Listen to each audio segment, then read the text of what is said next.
Hello, good evening friends. কেমন আছেন সবাই? আমার চ্যানেলের নতুন আরও একটি এপিসোডে আপনাদের সকলকে অনেক অনেক স্বাগতম।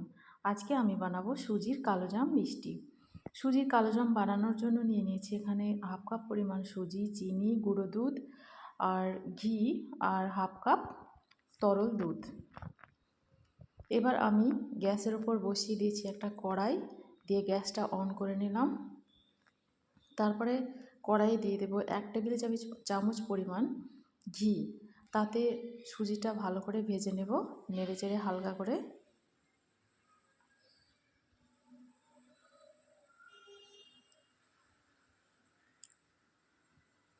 দিয়ে দিলাম সুজি। এবার আমি নাড়তে থাকবো, কারণ এটা না নাড়লে তলাতে ধরে যাবার সম্ভাবনা থাকবে।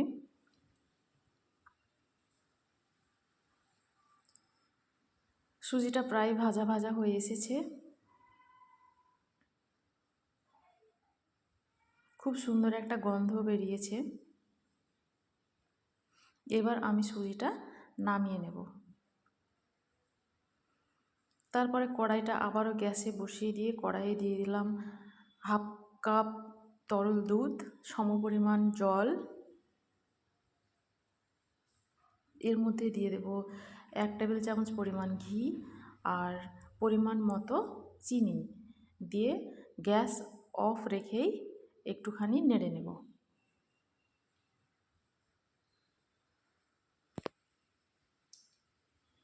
তারপরে গ্যাসটা অন করে দুধটা কিছুটা হালকা গরম হওয়ার পরে এতে দিয়ে দেব 2 টেবিল চামচ পরিমাণ গুঁড়ো দুধ। গুঁড়ো দুধটা দেওয়ার ফলে মিষ্টিটার স্বাদটা একটু বেশি বেড়ে যাবে।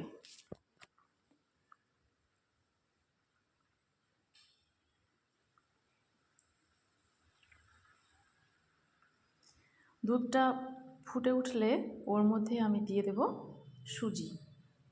সুজি দিয়ে ঘন ঘন নাড়তে হবে, নাহলে সুজি দলা পাকিয়ে যে লাম্পস তৈরি হয়ে যাবে।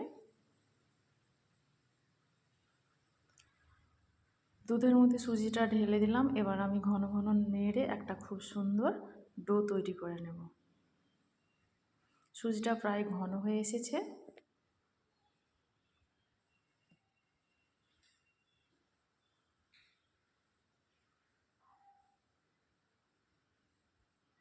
এই তো কড়াই থেকে উঠে উঠে আসছে, আর একটু পরেই হয়ে যাবে।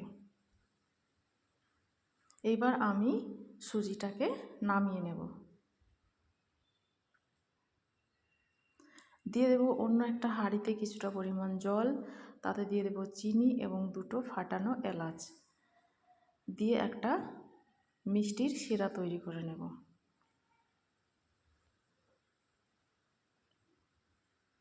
আর এইদিকে আমি ডোটাকে খুব সুন্দরভাবে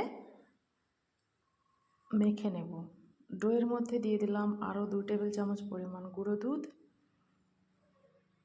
এটা গরম থাকা অবস্থাতেই মাখতে হবে, ঠান্ডা হলে মাখা যাবে না। আর হাতে একটু মাখিয়ে নিলাম ঘি। এটাকে চেপে চেপে ভালো করে মেখে খুব সুন্দর একটা স্মুথ ডো বানিয়ে নিয়েছি।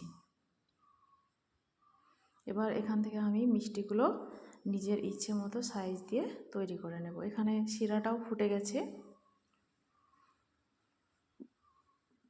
এই তো মিষ্টিগুলো তৈরি হয়ে গেছে। এবার আমি কড়াইয়ে তেল দিয়ে হাই হিটে গরম করে নেব। তারপরে এগুলো ভেজে নেব লাল লাল করে।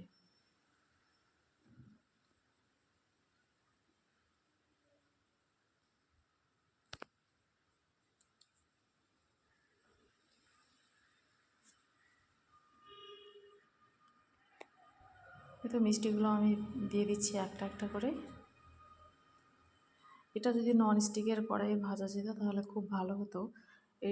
এটা নতুন কড়াই হওয়ার কারণে তলাতে একটুখানি লেগে লেগে যাচ্ছিল। এগুলো আস্তে আস্তে হাই হিটে আমি ভেজে নিচ্ছি। ভেজে নেবার পরে যে রসটা করে রেখেছি ওটাতে দিয়ে 2 মিনিট মতো ফুটিয়ে ঢেকে রেখে দেব। তাহলে আমার মিষ্টি একদম রেডি। আজ এই পর্যন্তই। দেখা হচ্ছে নেক্সট কোনো এপিসোডে। সকলে সুস্থ থাকবেন, ভালো থাকবেন, সাবধানে থাকবেন। আজকের মতো টাটা। এই যে আমার মিষ্টি রেডি হয়ে গেছে, খেতে কিন্তু দারুণ টেস্টি হয়েছিল।